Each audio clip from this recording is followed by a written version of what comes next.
वैशाख महीने की शुक्ल पक्ष की नवमी तिथि को जनक नंदिनी देवी सीता धरती माँ की गोद से प्रकट हुई थी।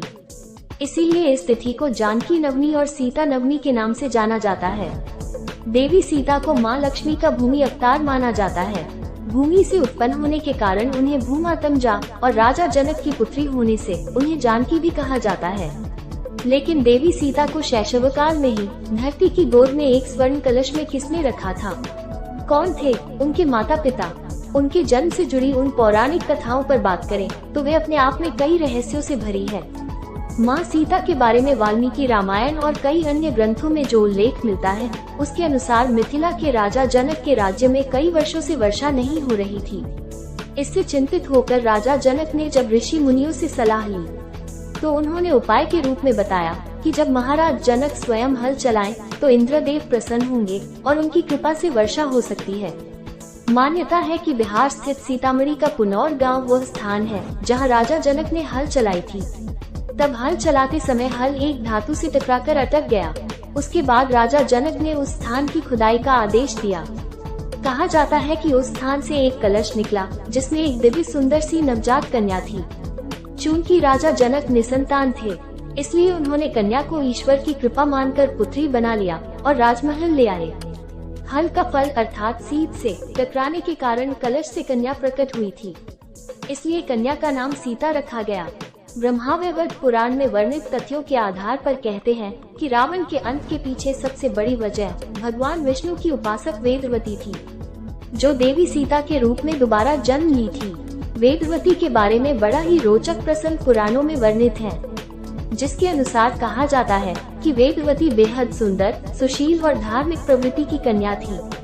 वो भगवान विष्णु की अनन्य उपासक होने के साथ साथ उनसे ही विवाह करना चाहती थी। ब्रह्मवैवर्त पुराण के अनुसार देवी वेदवती एक ऋषि पुत्री थी, लेकिन उस ऋषि की हत्या एक राक्षस ने इसलिए कर दी थी कि ऋषि ने वेदवती का विवाह उससे नहीं होने दिया था।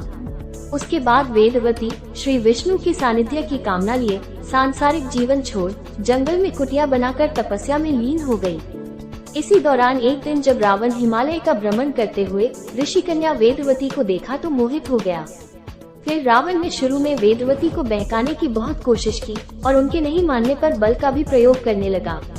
कहा जाता है कि वेदवती ने रावण की कुदृष्टि से बचने के लिए दौड़ते हुए अग्निकुंड में कूदकर अपनी जान दे दी थी और उसी समय उन्होंने रावण को श्राप दिया कि वो खुद रावण की पुत्री के रूप में जन्म लेकर उसकी मृत्यु का कारण बनेंगी।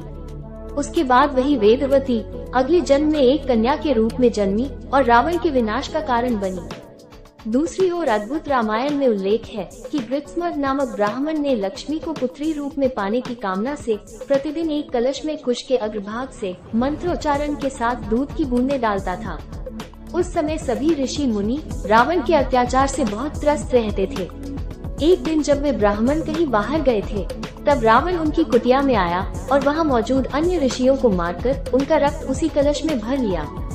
फिर वो कलश लाकर रावण ने मंदोदरी को सौंप दिया और कहा कि यह अति तीक्ष्ण विष है, इसे संभाल कर रख दो। ये कहकर रावण बाहर चला गया। उन दिनों मंदोदरी रावण की उपेक्षा से बहुत दुखी रहती थी, इसलिए आत्महत्या करने के दृष्टिकोण से मौका देखकर मंदोदरी ने कलश में रखा रक्त विष समझकर पी लिया। फिर इसके पीने से मंदोदरी गर्भवती हो गई, जबकि उस वक्त रावण कुछ दिनों से विहार करने सह्याद्री पर्वत पर गया था। ऐसे में मंदोदरी सोची कि कुछ दिनों से मेरे पति मेरे पास नहीं है। ऐसे में जब उन्हें मेरे गर्भवती होने की बात का पता चलेगा तो वे मेरे बारे में क्या सोचेंगे। यही सब सोचते हुए मंदोदरी तीर्थ यात्रा के बहाने चली गई। कहा जाता है कि यात्रा के दौरान ही उसने अपने गर्भ को निकाल एक घड़े में रखकर भूमि में दफन कर दिया और सरस्वती नदी में स्नान कर वो वापस लंका लौट गई। मान्यता है कि वही घड़ा हल चलाते वक्त मिथिला के राजा जनक को मिला था, जिसमें से देवी सीता प्रकट हुई थी, जिनका श्री राम से विवाह होने के बाद वनवास काल में रावण ने उन पे कुदृष्टि डाली और उनका हरण किया। और मान्यता के अनुसार मंदोदरी के गर्भ में पलने के कारण सीता रावण की पुत्री हुई और वेदवती के श्राप के कारण अनजाने में सीता रूपी पुत्री पर कुदृष्टि डालने के कारण ही श्री राम के द्वारा उसका अंत हो गया। नमस्कार, अगर आपको ये जानकारी अच्छी और रोचक लगी हो तथा आपने अभी तक मेरे इस चैनल काव्य कोमल को लाइक, शेयर एवं सब्सक्राइब नहीं किया हो तो प्लीज इस चैनल को लाइक, शेयर और सब्सक्राइब करें।